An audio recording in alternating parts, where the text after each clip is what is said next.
இன்று அராஜகம் நடைபெறுவது, சட்டம் ஒழுங்கு பாதிக்கப்படுவது, இதையெல்லாம் என்று நீங்கள் பதில் சொல்ல போகிறீர்கள்? வேங்கை வயல் 2 ஆண்டுகள் முடிந்துவிட்டது. இன்று வரை அதற்கு ஒரு பதில் இல்லை. ஆனா சமூக நீதி எங்கே இருக்கிறது? நேற்று புதுக்கோட்டை மாவட்டத்தில் மட்டும் சாதிய கலவரங்கள், சாதிய வேற்றுமையினால் கலவரம் வெடித்திருக்கிறது. குழந்தைகள் மத்தியில் சாதிய வேற்றுமைகள் இருக்கிறது. அதனால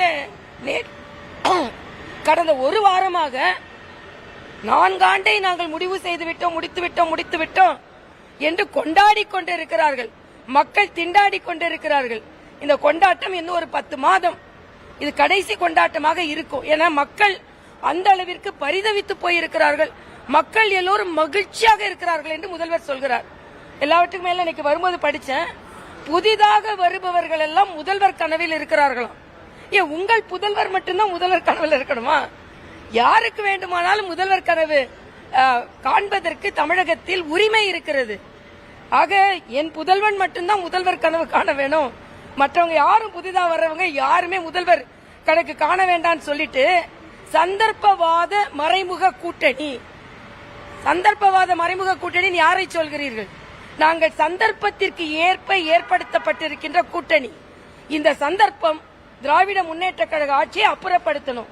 இதுல வேற அண்ணன் சேகர் பாபு சொல்றாரு, எனக்கு குளிர் ஜுரம் வந்துருமா? எனக்கு குளிர் ஜுரம்லாம் வராது. குளிர் ஜுரம் வந்தாலும் நான் ட்ரீட் பண்ணிக்கிற அளவுக்கு எனக்கு திறமை இருக்கிறது. தமிழ்நாட்டில் உள்ள தண்ணியை குடிச்சாதான் குளிர் ஜுரம் வரும். இன்னைக்கு கலப்பட தண்ணீர் எல்லா இடங்களிலும் இருக்கிறது. டாஸ்மாக் தண்ணியை சொல்லல, டாஸ்மாக் தண்ணி எப்படியோ கொடுத்துறாங்க. குடி தண்ணீர் கலப்பட தண்ணீர்னால் ஒரே நேரத்தில் குடும்பத்தில் 3 பேர் உயிரிழக்கிறார்கள். இப்படிப்பட்ட சூழ்நிலையில் தான் தமிழக அரசு நடக்கிறது என்பதை நான் தெரிவித்துக் கொள்கிறேன்.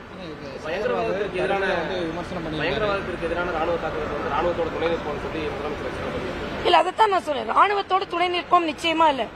அதுல பிரதமருக்கு ஒரு துணை நிற்போம் என்று பிரதமரின் ஒரு சின்ன வார்த்தை சொல்வதற்கு கூட உங்களுக்கு மனம் இல்லையே என்பதைத்தான் நான் கேள்றேன். இங்க ஒரு சின்ன சாதனை எடுத்த கூட, தமிழகத்தை சார்ந்த ஒரு மாணவன் படித்தால் கூட அது சாதனை, முதல்வரின் சாதனை என்று பேசுகிறீர்கள். அதற்காக சொல்கிறேன், வேற ஒன்றும் இல்லை.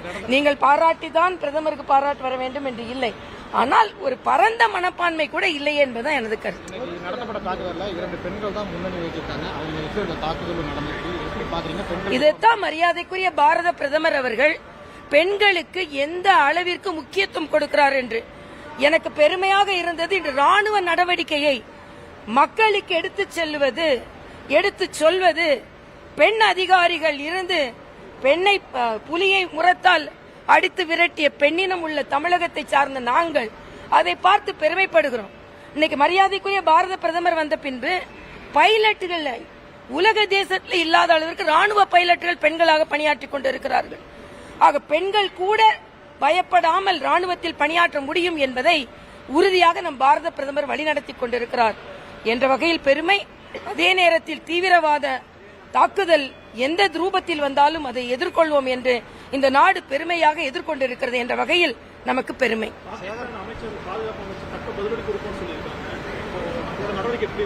தக்க பதிலடினா தீவிரவாதத்திற்கு நாம் பதிலடி கொடுத்து விட்டோம். அவர்கள் தக்க பதிலடி கொடுக்க முடியாது, நாங்க தாக்க பதிலடி கொடுத்து கொண்டு இருக்கிறோம். அதனால தக்க பதிலடிலாம் அவங்க கொடுக்க முடியாது என்பது எனது கருத்து.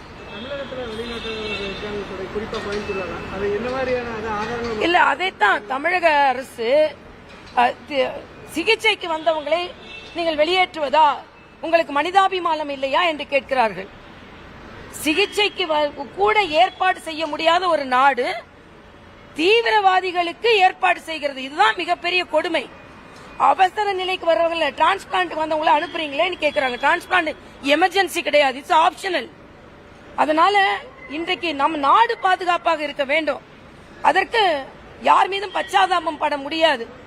அண்ணன் வைகோ போன்றவர்கள்லாம் இலங்கையில் தமிழர்கள் கொல்லப்பட்ட போது ஒரு மாதிரி பேசிட்டு இன்னைக்கு போர் வேண்டாம் என்று சொல்கிறார்கள். போர் வேண்டாம்னு முடிவு செய்வது நாடு, நாட்டில் உள்ள ராணுவம், நாட்டில் உள்ள ராணுவத்துறை அமைச்சகம். நீங்கள் இங்கே இருந்து சொல்வது எப்படி சரியாக இருக்கும் என்பது எனது கருத்து.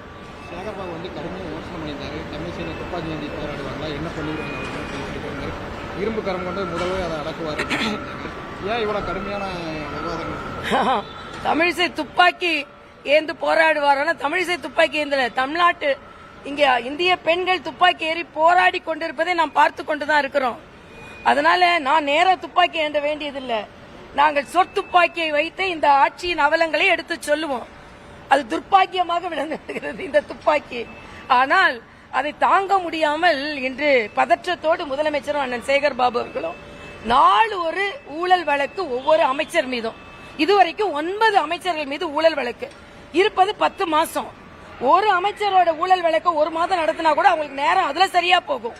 முதலில் அதை சரி செய்ய சொல்லுங்கள். ஆக மக்களின் வரிப்பணத்தை சுருட்டியவர்கள் இன்று ஆட்சியில் இருக்கிறார்கள். 2026 அதற்கு பதில் சொல்லும். நன்றி தம்பி.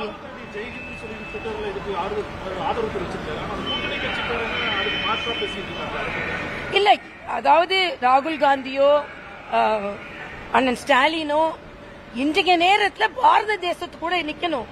மாற்று கருத்தை கார்கே போன்றவர்கள் எல்லாம் காஷ்மீரை பற்றி மாற்று கருத்தை சொல்வதெல்லாம் வன்மையாக கண்டிக்கத்தக்கது. இது தவிர்க்கப்பட வேண்டும். நாட்டு பற்றோடு அனைவரும் ஒன்றிணைய வேண்டும் என்பது எனது கருத்து.